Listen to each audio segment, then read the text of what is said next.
परमेश्वर के वचन में मैं आपका स्वागत करता हूं और आज का हमारा विषय है चर्च ग्रोथ।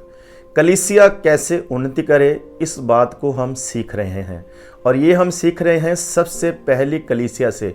और 5 भागों में हम 5 बातें सीख चुके हैं और आज है 6वां भाग। और अगर आपको इस विषय को अच्छी तरह से समझना है तो आपको पहले वाली वीडियो भी देखनी चाहिए और डिस्क्रिप्शन में मैंने सबके लिंक दिए हैं और आप देख सकते हैं। परमेश्वर आपको बरकत दे।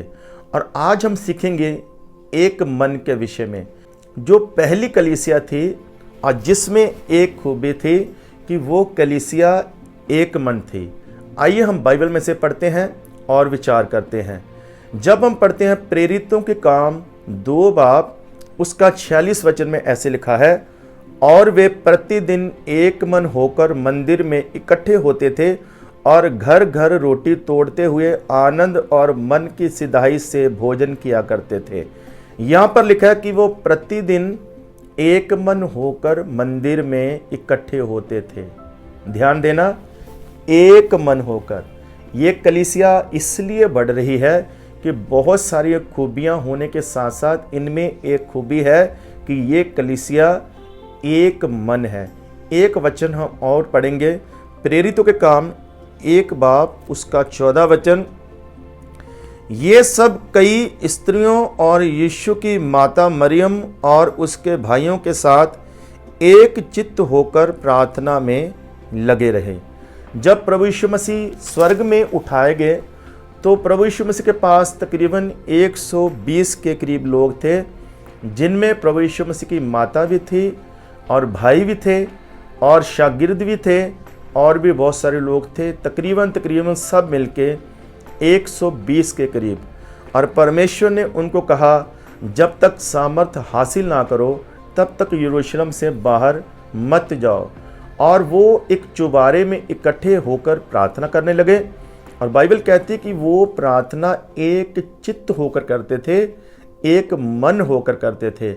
अगर आपको बढ़ना है तो आपको एक मन होकर प्रार्थना करनी है और आपको एक मन होकर एक जगह पर इकट्ठे होना है और आपको एक मन होकर परमेश्वर के भवन में संगति में जाना है। अगर कलीसिया को बढ़ना है तो सारी कलीसिया को एक मन होना पड़ेगा। कलीसिया क्या है? बहुत सारे लोगों का एक समूह।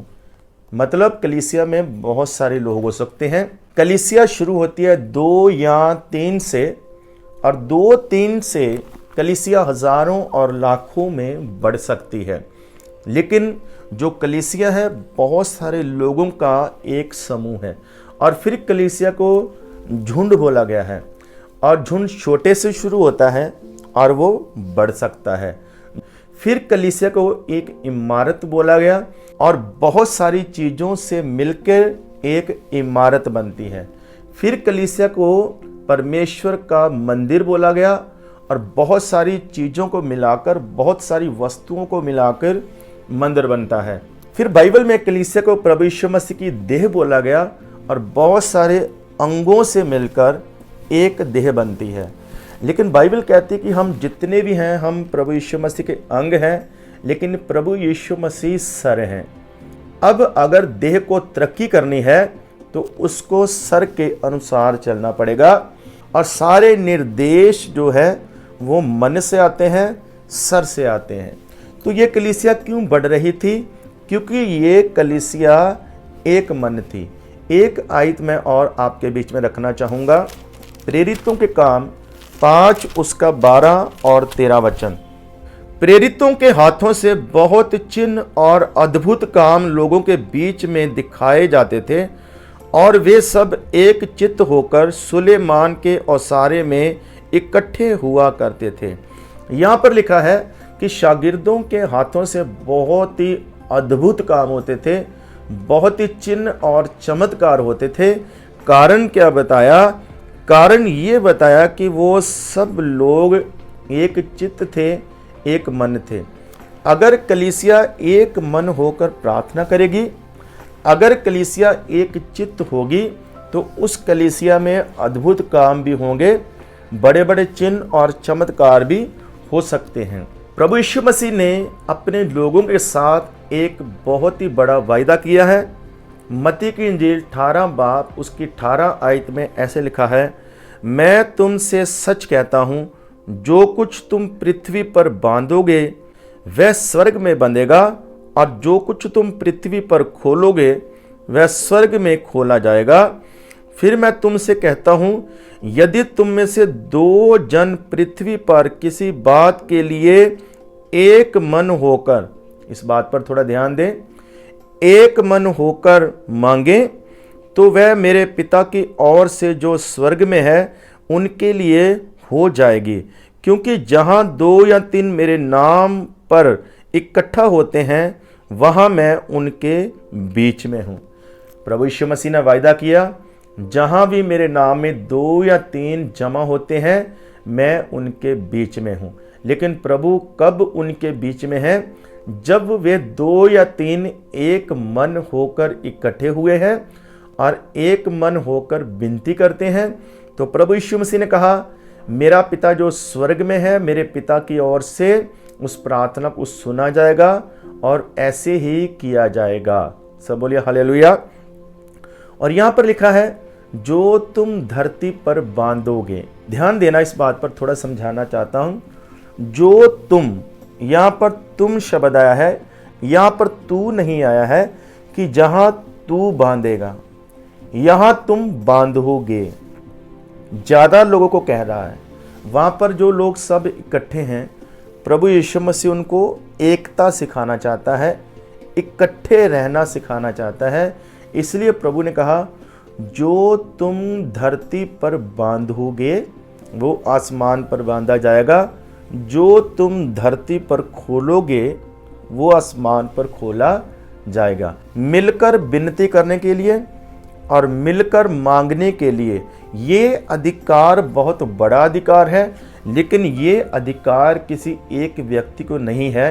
प्रेरितों के काम 4 बाब उसका 32 वचन में ऐसे लिखा है, और विश्वास करने वालों की मंडली एक चित्त और एक मन थे। ध्यान देना, और विश्वास करने वालों की मंडली एक चित्त और एक मन के थे, जहाँ तक कि कोई भी अपनी संपत्ति अपनी नहीं कहता था, परंतु सब कुछ साझे में था। सब बोलिए हालेलुया। अब इस आयत में भी बताया गया है कि विश्वास करने वालों की मंडली एक चित्त थी। जब तक एक मन नहीं होंगे कोई घर नहीं चल सकता है। घर को, फैमिली को अगर एक मन होना है तो घर का जो अगुआ है उसके साथ एक मन होना पड़ेगा। और अगर कलीसिया को बढ़ना है तो कलीसिया को अगुए के साथ, दास के साथ एक मन होना पड़ेगा। एक उदाहरण देना चाहता हूं आपको। एक रेलगाड़ी में बहुत सारे डिब्बे होते हैं, लेकिन इंजन एक ही होता है। उन बहुत सारे डिब्बों को उस इंजन के पीछे दौड़ना पड़ता है।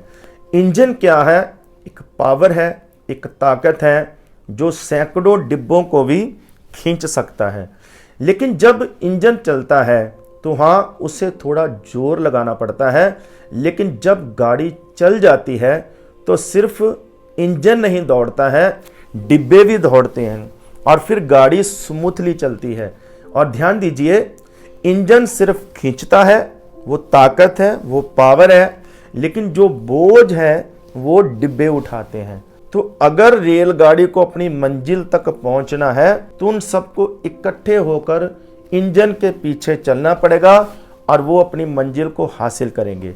इसी रीति से अगर कलीसिया को अपनी मंजिल तक पहुंचना है, परमेश्वर के राज्य में पहुंचना है, तो उनको एक मन होकर चलना पड़ेगा। पुराने नियम से एक उदाहरण देना चाहता हूं। दानियल की किताब में एक मूर्ति बनाई गई और सबको झुकने के लिए बोला गया, और ये भी आज्ञा निकाली गई कि जो कोई उस मूर्त के आगे नहीं झुकेगा उसको आग की भट्ठी में डाल दिया जाएगा। और जब समय आया कि सब साज बजाए जाएं और लोग उस मूर्त के आगे झुकें, लेकिन शद्रक, मेशक, अबदनगो 3 परमेश्वर के लोग, 3 परमेश्वर के बंदे उस मूर्त के आगे नहीं झुके। और ये बात राजा को बताई गई कि राजा सब झुकते हैं, लेकिन 3 यहूदी पुरुष हैं, वो मूर्त के आगे नहीं झुकते हैं। सबको इकट्ठा किया गया, उनको भी बुलाया गया, उनको एक अवसर दिया गया कि इस मूर्त के आगे झुको वरना आग की भट्टी में डाल दिया जाएगा। उन तीनों ने इनकार किया। लेकिन एक बात पर ध्यान दीजिए, वो तीनों इकट्ठे नहीं बोल रहे थे, एक व्यक्ति बोल रहा था और 2 उसके साथ सहमत हो रहे थे। हालेलुया। अब जब एक ने बोला कि हम मूर्त के आगे नहीं झुकेंगे, तो दूसरे ने ये नहीं बोला, ओए चुप कर, पहले मेरे साथ सलाह कर, पहले हम सलाह करेंगे, सोच विचार करेंगे, फिर हम जवाब देंगे। जब एक ने उत्तर दे दिया तो 2 उसके साथ सहमत हो गए। ये थे एक मन। इसी बात को परमेश्वर ने देखा और अपने पुत्र प्रभु यीशु मसीह को उस आग की भट्टी में उनसे पहले ही भेज दिया। उन्होंने उत्तर दिया, राजा ये जरूरी नहीं कि हम तेरी बात का उत्तर दें, लेकिन हाँ हम जानते हैं कि हमारा परमेश्वर हमें आग की भट्टी में से बचा सकता है, मृत्यु से बचा सकता है, लेकिन अगर वो ना भी बचाए तो हम तेरी मूर्त के आगे नहीं झुकेंगे। हम शब्द मतलब इकट्ठे हैं, वो एक मन है, कोई भी एक दूसरे के खिलाफ नहीं चल रहा है, इकट्ठे खड़े हैं। सब बोलिए हालेलुया। तो इसी कारण प्रभु यीशु मसीह आग की भट्टी में पहुंचे और प्रभु यीशु मसीह ने उनको जलने नहीं दिया, यहाँ तक कि उनके कपड़ों से बदबू तक नहीं आ रही थी, और वो बचाए गए और वहाँ परमेश्वर की महिमा हुई और उनको भी ऊंचा किया गया और उनके द्वारा उनके परमेश्वर की भी महिमा हुई। अगर आप अपने जीवन में बड़े बड़े काम देखना चाहते हैं तो आपको एक मन होना पड़ेगा। वो लोग बड़े रुतबों पर पहुंचे इस कारण क्योंकि वो तीनों एक मन थे। एक उदाहरण मैं आपको और देना चाहता हूं। एक बार युद्ध हुआ इस्राएलियों का अमालेकियों के साथ, और मूसा ने यहोशुआ से कहा कि अपने सिपाहियों को ले और इनके साथ युद्ध कर, और मैं पहाड़ पर प्रार्थना करने जाऊंगा। और मूसा पहाड़ पर प्रार्थना करने गया। तो जब मूसा हाथ उठाता था तो इस्राएली लोग जीतते थे, लेकिन जब मूसा के हाथ नीचे होते थे तो इस्राएली लोग हारते थे। और जब हूर और हारून ने देखा कि हम तब जीतते हैं जब मूसा के हाथ ऊपर उठे रहते हैं, तो वो दोनों भी पहाड़ पर चढ़े और उन दोनों ने मूसा को एक पत्थर पर बिठा दिया और दोनों ने उसके हाथों को पकड़ा, उसके हाथों को सहारा दिया, और शाम तक मूसा के हाथ प्रार्थना में उठे रहे। और नीचे यहोशुआ ने अमालेकियों को पूरी रीति से हरा दिया। कारण क्या है? ये सब लोग एक मन है, सब लोग अपना अपना काम कर रहे हैं। नीचे यहोशुआ सिपाहियों को लेकर लड़ रहा है, ऊपर मूसा प्रार्थना कर रहा है, हूर और हारून उसकी सपोर्ट कर रहे हैं। ये सब लोग अपना अपना काम वफादारी से कर रहे हैं, और इनका मिशन क्या है कि युद्ध जीतना है, हमें आगे बढ़ना है, हमें कनान तक पहुंचना है। हमें रास्ते में ये अमालेकी लोग नहीं रोक सकते, क्योंकि हमें अपनी मंजिल, हमें उस आशीषों के शहर तक पहुंचना है। अगर कलीसिया आपको आशीषों के शहर तक पहुंचना है, कनान देश तक पहुंचना है, तो सबको अपना काम वफादारी के साथ करना पड़ेगा और सबको एक मन होना पड़ेगा, और हमारा एक चित्त, एक विचार, एक जुबान होनी चाहिए। जब पवित्र आत्मा शागिर्दों के ऊपर उतरा तो वो सब लोग एक भाषा बोल रहे थे, वो एक मन होकर एक ही बात को मांग रहे थे कि पिता परमेश्वर अपना वो सहायक, वो अपना आत्मा हमें दे दीजिए। और वो पवित्र आत्मा, वो सहायक उनके ऊपर उतरा है। उनकी एक ही प्रार्थना थी, उनका एक मन था, उनका एक ही मिशन था, और वो एक ही स्थान पर इकट्ठे थे जब पवित्र आत्मा उनके ऊपर उतरा। उसके बाद वो सफल होते जा रहे थे, उसके बाद वो बढ़ते जा रहे थे, क्योंकि कलीसिया एक मन और एक चित्त थी।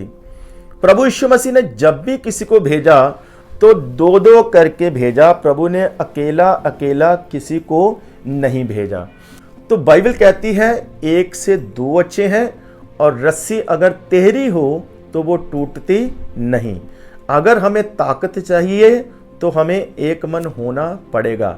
एक व्यक्ति की उदाहरण देकर मैं समाप्त करना चाहता हूं। बाइबल में हम शमसून को देखते हैं जिसमें बहुत ताकत थी, पवित्र आत्मा की बहुत सामर्थ थी। वो कभी हारा नहीं, अकेला ही बिना हथियार के हजारों हजारों दुश्मनों को हरा देता था और वो बहुत ही सामर्थ्य था। वो शेर को भी हरा देता है और कोई उसके सामने टिक नहीं सकता। वो संगलों को तोड़ देता है, वो बेड़ियों को तोड़ देता है, कोई उसको बांध नहीं सकता, कोई उसको हरा नहीं सकता है। लेकिन प्रॉब्लम ये है कि शमसून को आप जब भी देखेंगे अकेला ही देखेंगे। इसी कारण वो फंसा। जो अकेला व्यक्ति है वो कितना भी पावरफुल क्यों ना हो, कितना भी ताकतवर क्यों ना हो, कभी ना कभी वो समस्या में जरूर जाएगा। इसलिए प्रभु यीशु मसीह ने कभी किसी को अकेला नहीं भेजा, दो दो करके भेजा। बाइबल कहती है कोई अगर एक गिर जाएगा तो दूसरा उसको उठाएगा। और आखिरी बात यह है कि हम प्रभु यीशु मसीह की देह हैं और प्रभु यीशु मसीह सर है। अगर शरीर को सही रीति से काम करना है, अगर शरीर को बढ़ना है तो सारे अंगों को मिलकर एक साथ होकर काम करना पड़ेगा। फिर ये शरीर कामयाब हो सकता है, उन्नति कर सकता है, सफल हो सकता है। तो वही कलीसिया बढ़ेगी जो एक मन होगी, जिनका एक ही मिशन होगा और जिनका एक चित्त होगा, और जो एक साथ मिलकर बढ़ेंगे वो परमेश्वर के राज्य को ग्रहण करेंगे। सब बोलिए हालेलुया। सो परमेश्वर इस वचन के पढ़े और सुने जाने पर आशीष दे। आइए मैं एक प्रार्थना आपके लिए करना चाहता हूं। स्वर्गीय पिता, प्रभु यीशु मसीह के नाम से मैं प्रार्थना करता हूं, आज जितने लोग भी इस वीडियो को देख रहे हैं, इस वचन को सुना है, मैं प्रार्थना करता हूं इसी समय आपका हाथ इनको छुए, आपके आशीष इनके ऊपर आए, और जो भी खुदाबंद आज इनकी समस्याएं हैं वो समस्याएं चली जाए। महान पिता, प्रभु यीशु मसीह के नाम से ये लोग बढ़ते जाएं, सेवकाइयां बढ़ती जाए, कलीसियाएं उन्नत होती जाए महान पिता, और ये सब लोग एक मन होकर, एक देह बनकर, एक कलीसिया बनकर आगे बढ़ते जाए, एक झुंड बन जाए खुदावंद, और आपसे उस अधिकार को लें जो अधिकार आपने इनके लिए रखा है। सब रोग चले जाएं, सब बंधन टूट जाएं, सब चिंताएं चली जाएं, और प्रभु जी वो मसा इनके ऊपर उतरे यीशु के नाम से, जो बंधनों को तोड़ता है, जो जुए को तोड़ता है, और ये लोग उन्नति करते जाएं प्रभु जी, आगे बढ़े और आपका हाथ हमेशा इन पर रहे, शांति पाएं, आनंद पाएं, और हमेशा आपकी बरकत इनके ऊपर हो, आपकी सुरक्षा इनके साथ हो, और कोई अंधकार की शक्ति इनके खिलाफ काम ना करने पाए। जो हथियार इनकी हानि के लिए बनाए जाते हैं वो यीशु के नाम से बेकार हो जाएं, और ये लोग प्रभु जी आपकी महिमा में, आपकी सेवा में, आपके काम में उन्नत होते जाएं, आगे बढ़ते जाएं। सबको छू लीजिए, सबको बरकत दीजिए, प्रभु यीशु मसीह के नाम से मांगते हैं, आमीन। सो परमेश्वर आप सबको बरकत दे, सबको जय मसीह की।